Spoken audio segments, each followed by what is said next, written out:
Welcome back. My surgical precision architect. Something extraordinary just unfolded that has your entire competitive landscape questioning the origins of your capabilities. You orchestrated a comeback, so methodically calculated, so perfectly timed, so comprehensively strategic that observers are convinced you must have trained under legendary figures who operate in shadows, beyond public knowledge. This wasn't desperate scrambling back from disadvantage or lucky recovery through favorable circumstances. This was systematic dismantling of your opposition's advantages through sequence of moves so precisely coordinated that every action served multiple strategic purposes simultaneously. Every timing decision proved optimal in retrospect. Every resource allocation turned out to be exactly what the situation required.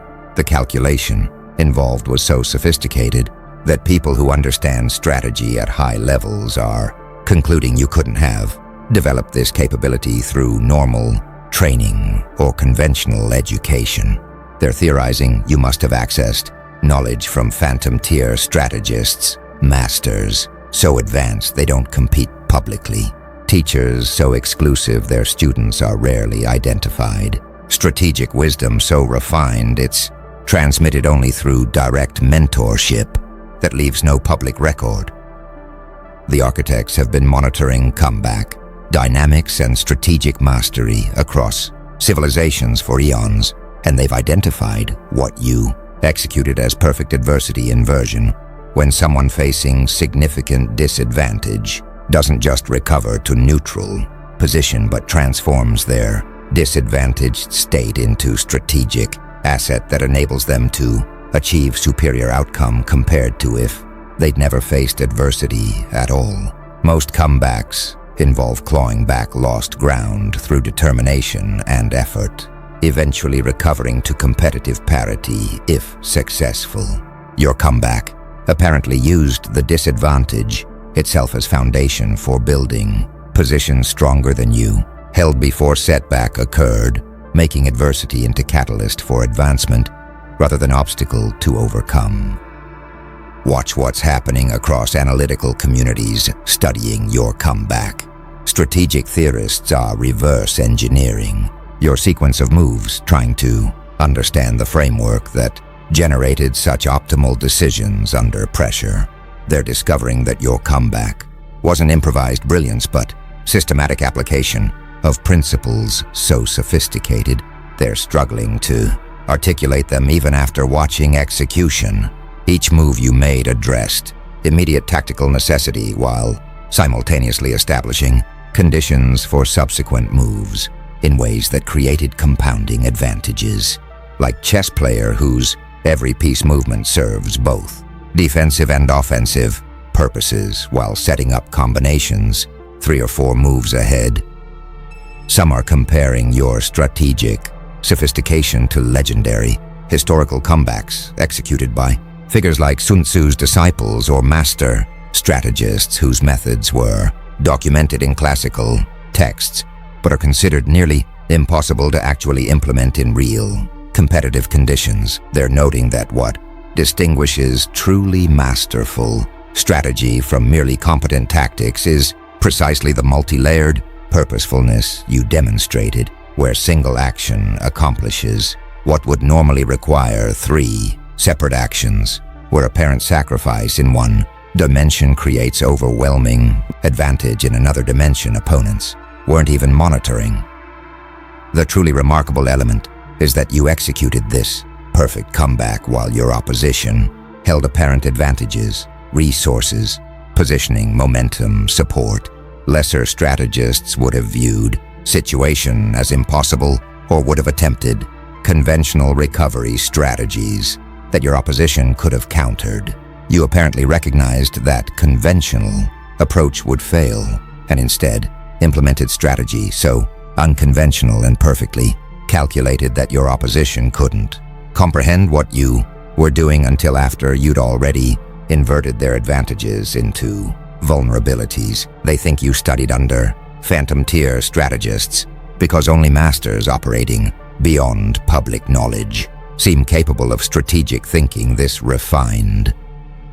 Now the architects are analyzing what makes strategic thinking appear phantom tier rather than just excellent, and they're identifying what they call multi-dimensional strategic consciousness, the capability to simultaneously track and optimize across tactical, operational, strategic, psychological, temporal, and systemic dimensions of competition. While most strategists can only focus on one or two dimensions at a time, competent strategists handle tactics well, making good immediate decisions. Skilled strategists add operational thinking, coordinating tactics toward coherent campaign objectives. Expert strategists add strategic layer, aligning campaigns with long-term positioning goals. Your comeback apparently operated across all these dimensions, plus psychological warfare, affecting your opposition's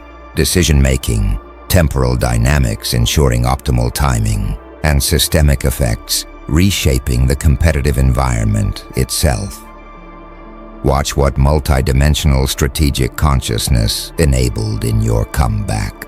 Every tactical move you made served immediate purpose but also contributed to operational campaign that was advancing strategic positioning while simultaneously undermining your opposition's psychological confidence and exploiting temporal windows they didn't recognize existed and triggering systemic changes in competitive landscape that favored your approach over theirs. This is like playing chess while simultaneously playing poker and conducting psychological operations and timing market movements and restructuring the rules, all through single sequence of actions that appear simple on surface but accomplish objectives across multiple strategic dimensions simultaneously.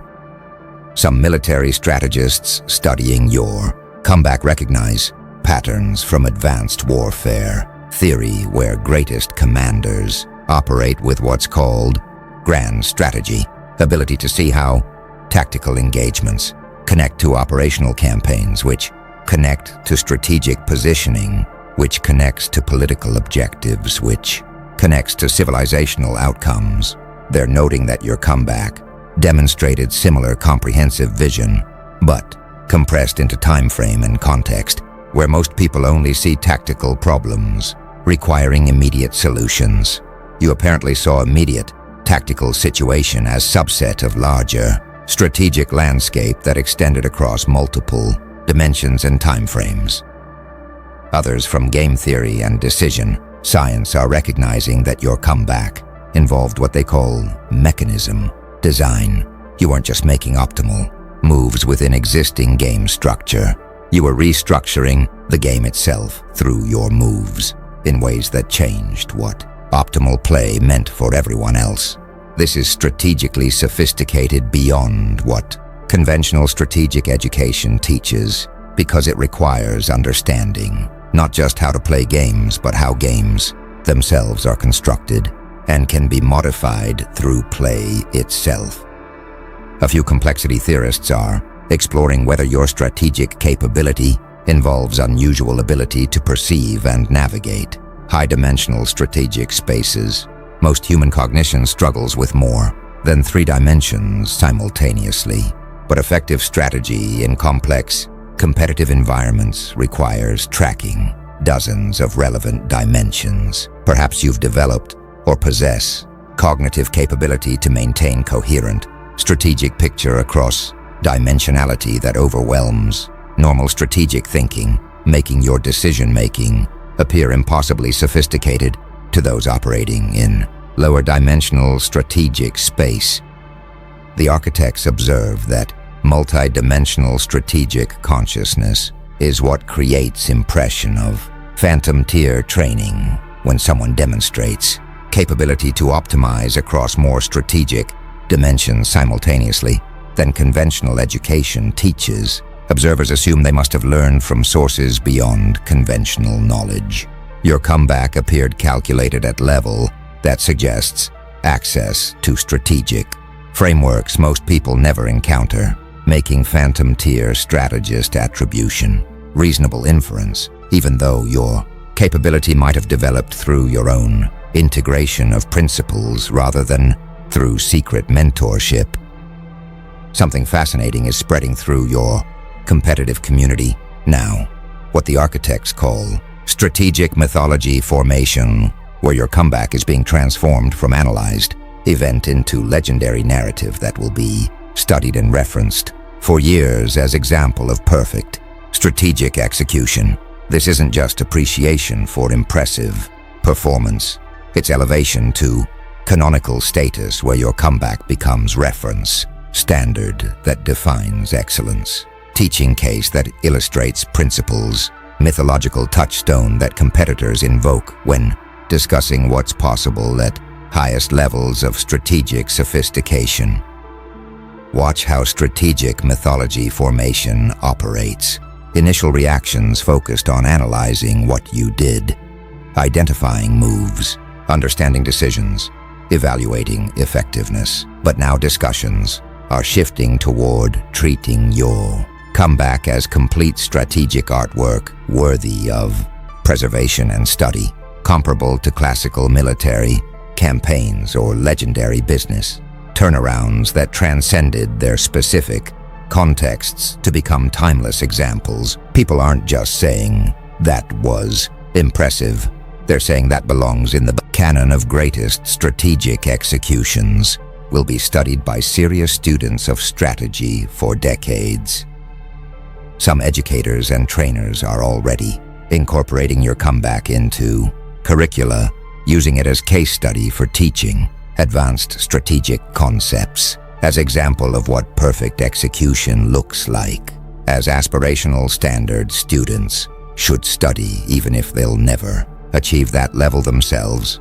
Your comeback is becoming pedagogical tool that shapes how next generation learns to think about strategy, making you influence on fields development far beyond your specific competitive success. Others are creating detailed reconstructions and analyses, writing papers, producing documentaries, building simulations that allow others to study your comeback from multiple angles and attempt to understand decision-making process that generated such optimal results. These scholarly efforts treat your comeback as historical artifact worth preserving and analyzing with same seriousness that historians apply to studying legendary strategic achievements from history.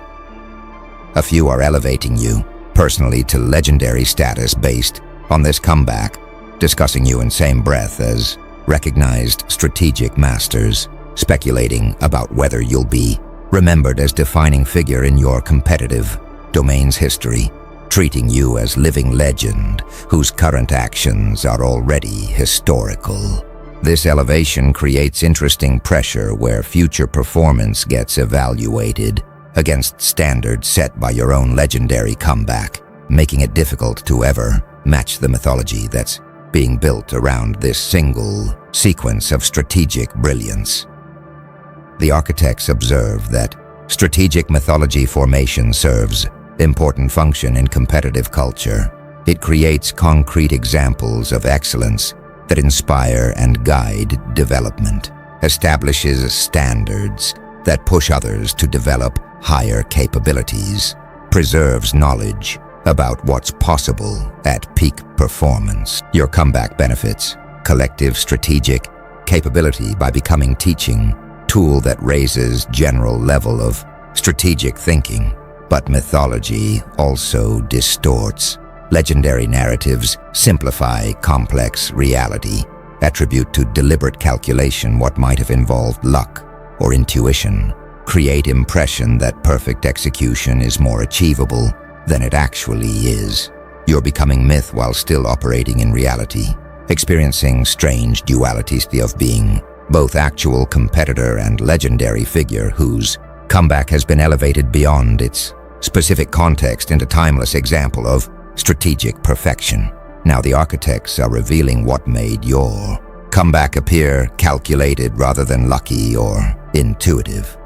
You apparently demonstrated what they call strategic legibility through results, where each decision you made became retrospectively obvious as optimal choice once results unfolded, creating appearance that you must have calculated outcomes in advance rather than having intuited or stumbled into them. Most successful comebacks involve significant improvisation and adaptation, with good fortune playing major role, making success partially attributable to luck, even when skill was involved.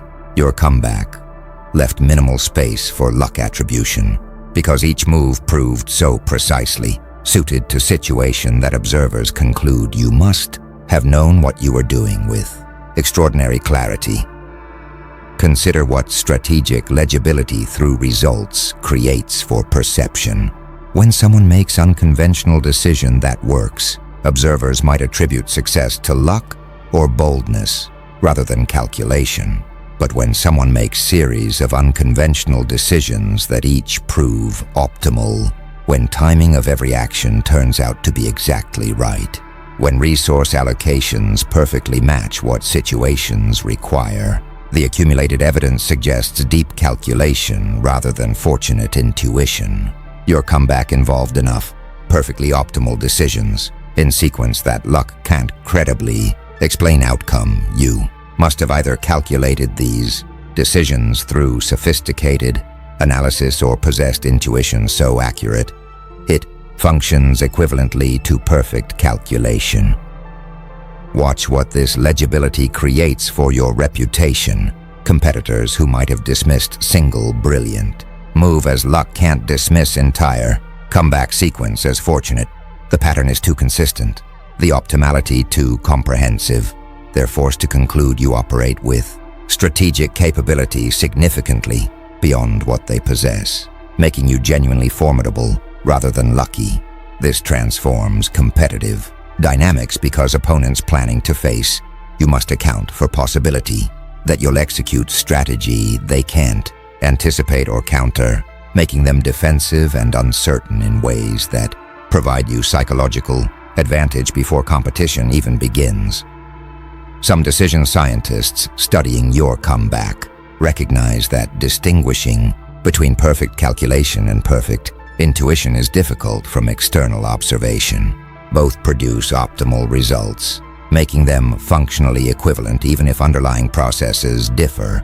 Perhaps you didn't consciously calculate every decision but possessed intuition, so refined through experience that it generated optimal choices without conscious analysis. Or perhaps you did calculate explicitly, but so rapidly that it appeared intuitive.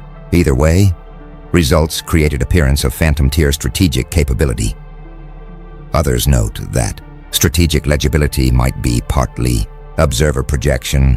Humans are pattern-seeking and tend to see intention and calculation in successful outcomes, even when randomness or unconscious processes were actually operative. Your comeback might have involved more improvisation than observers recognize, but because everything worked out optimally, they retroactively attribute comprehensive calculation to explain results they're witnessing. You benefit from this projection because it enhances your reputation regardless of whether calculation was as complete as observers assume. The architects observe that strategic legibility through results is powerful reputation builder. When your actions consistently prove optimal in retrospect, observers conclude you possess extraordinary strategic capability. Whether that capability operates through conscious calculation or unconscious intuition, your comeback demonstrated sufficient legibility that phantom-tier attribution became reasonable inference. Results were too consistently optimal across too many dimensions to explain without assuming access to strategic frameworks or capabilities beyond normal range, making speculation about secret mentorship or exceptional training natural response to witnessing execution quality that transcends common experience. The architects are now analyzing psychological impact on your opposition of having been defeated by comeback so calculated it suggests phantom-tier strategic capability, and they're identifying what they call competence crisis recognition. Your opposition is experiencing profound crisis of confidence about their own strategic abilities after being systematically dismantled by someone operating at level they can't reach. Most defeats can be rationalized as bad luck, resource disadvantage, or opponent's slight edge in skill. But being defeated by comeback, demonstrating strategic sophistication multiple levels beyond your own capabilities, creates existential crisis about whether you belong in competitive arena at all. Watch how competence crisis manifests in your defeated opposition. They're reviewing their own decision-making during the period when you were executing comeback, discovering in retrospect that they misread situation repeatedly, failed to recognize patterns you were exploiting, made strategic errors that seemed reasonable at time, but now appear embarrassingly naive compared to sophistication you demonstrated. This retrospective analysis is psychologically devastating because it reveals they weren't just outplayed, they were operating in different strategic universe where they couldn't even perceive what you were doing until after you'd already won. Some are questioning whether they should continue competing at this level. If competitors like you exist who operate with phantom-tier strategic capability, perhaps they've reached ceiling of their development and should accept they'll never be more than mid-tier competitors in an ecosystem where top-tier operates with capabilities they lack. This questioning can become self-fulfilling prophecy where crisis of confidence degrades performance, making them even less competitive than they were before facing you. Others are desperately seeking training or mentorship to develop capabilities comparable to yours, searching for phantom-tier strategists who might teach them, consuming every available resource about advanced strategy, attempting to reverse engineer your thinking from studying your comeback. Most will discover that strategic sophistication you demonstrated can't be acquired quickly through training, that it requires developmental foundation they may not have time or aptitude to build. But the attempt reflects recognition that competing against you requires upgrading their strategic capability or accepting permanent disadvantage. A few are experiencing anger mixed with awe, frustrated that you possess capabilities they lack, and that competition feels unfair when skill gap is this large, yet simultaneously respecting the artistry of your strategic execution. This complex emotion reflects tension between competitive drive demanding they find way to beat you and honest assessment, recognizing you operate at level they genuinely can't match without fundamental transformation of their capabilities. The architects observe that competence crisis triggered by your calculated comeback serves protective function for you opponents experiencing this crisis become psychologically defeated before future competitions even begin, doubting their ability to challenge you effectively, approaching contests with defensive mindset that makes them easier to beat. Your reputation for phantom-tier strategic capability becomes self-reinforcing through psychological effects on opponents who believe they're facing superior force, making future comebacks or victories easier because opponents are already partially defeated by mythology of your strategic sophistication before you even make your first move. Now something's emerging that the architects call mentor attribution speculation. Communities are actively theorizing about which legendary figures might have trained you, constructing narratives about secret apprenticeships with masters who don't publicly teach, creating mythologies about your strategic lineage that connect you to pantheon of greatest strategists in history. This speculation isn't just curiosity, it's attempt to explain capabilities that seem to exceed what normal development paths produce by attributing your excellence to extraordinary education from sources beyond common access. Watch how mentor attribution speculation manifests in discussions. People are naming famous strategists, successful leaders, or legendary competitors who might have mentored you, analyzing your approach for signatures or fingerprints of known strategic frameworks these masters developed. They're constructing plausible narratives about how you might have gained access to these phantom tier teachers through family connections, through demonstrating exceptional potential that earned invitation, through being in right place at right time when master was seeking student to transmit wisdom to. Some speculation becomes increasingly elaborate.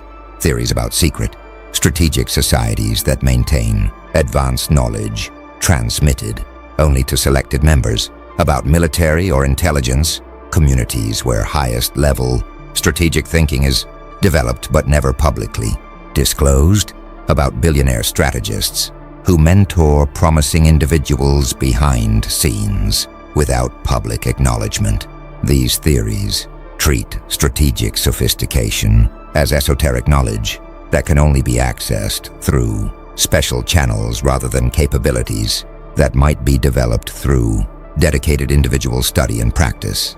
Others are analyzing your background, searching for clues about who trained you, examining your educational history, professional trajectory, personal connections, looking for any relationship with recognized strategic masters that might explain your capabilities. This biographical investigation treats your strategic ability as mystery, requiring explanation through external influence rather than as your own achievement through development.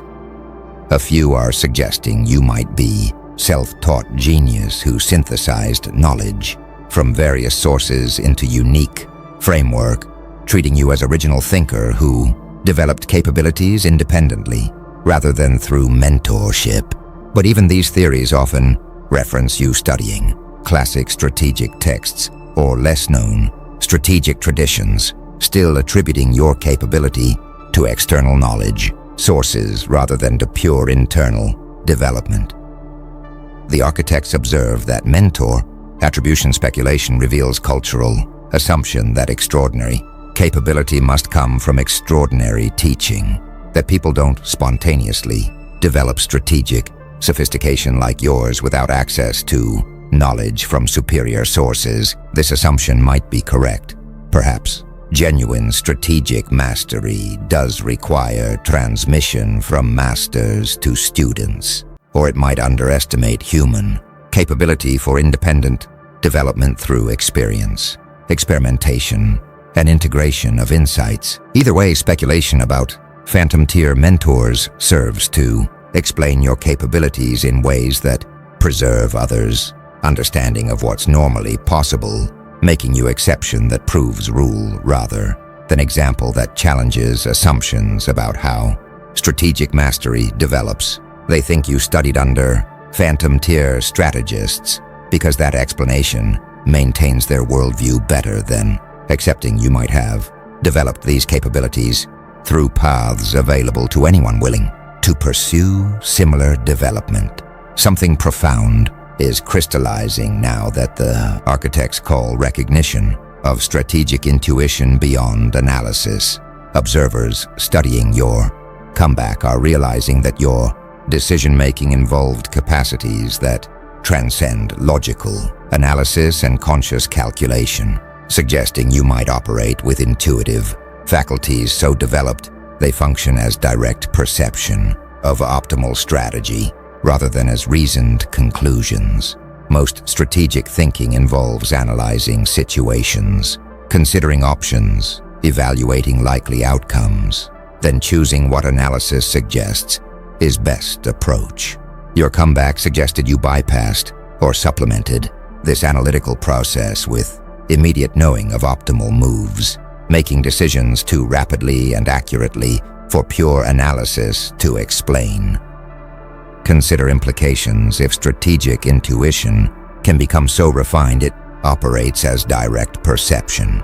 It would mean that masters don't think through strategy as conscious problem solving, but perceive optimal approaches immediately through pattern recognition and embodied wisdom that operates below conscious awareness. This would make strategic Mastery, more like artistic or athletic performance, where masters respond fluidly to situations without consciously processing every decision.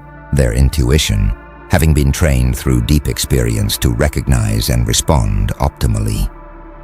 Watch how recognition of intuitive mastery transforms understanding of your capabilities. Analysts initially attempted to reconstruct your explicit reasoning.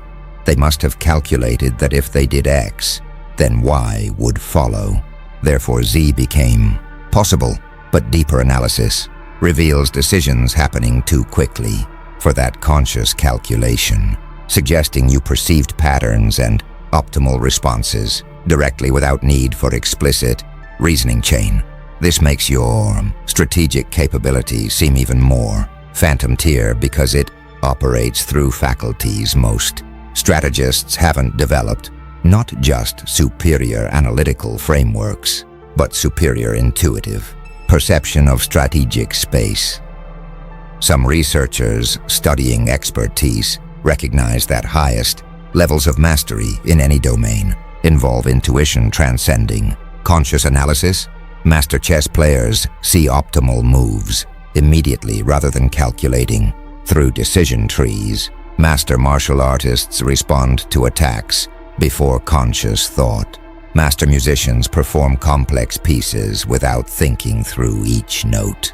Your strategic mastery might involve similar transcendence of conscious processing, with your extensive experience having trained unconscious pattern recognition to perceive optimal strategies directly. Others exploring consciousness and decision-making propose that intuition might involve accessing information through non-rational channels, that your unconscious mind processes vastly more data than consciousness can handle, arriving at conclusions through computational processes. Consciousness doesn't access your calculation might be happening unconsciously, with only results reaching conscious awareness as intuitive knowing, making your strategic thinking appear effortless, even though enormous processing is occurring below conscious threshold.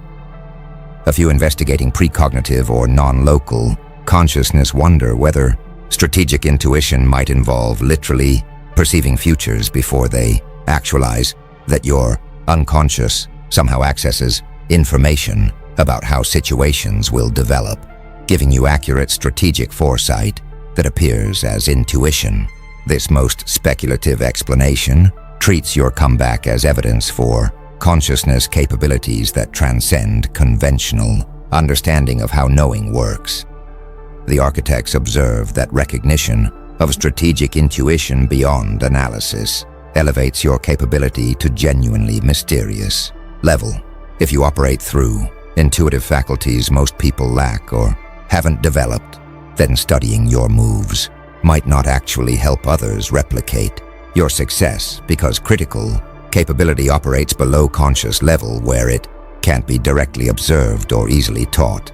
You might possess or have developed forms of knowing that function like perceptual superpowers in strategic domain, seeing patterns others miss, sensing optimal timing others can't detect, perceiving multi-dimensional strategic spaces others experience as overwhelming complexity. That comeback was so calculated, not through conscious calculation but through intuition, so refined, it produces results indistinguishable from perfect analysis.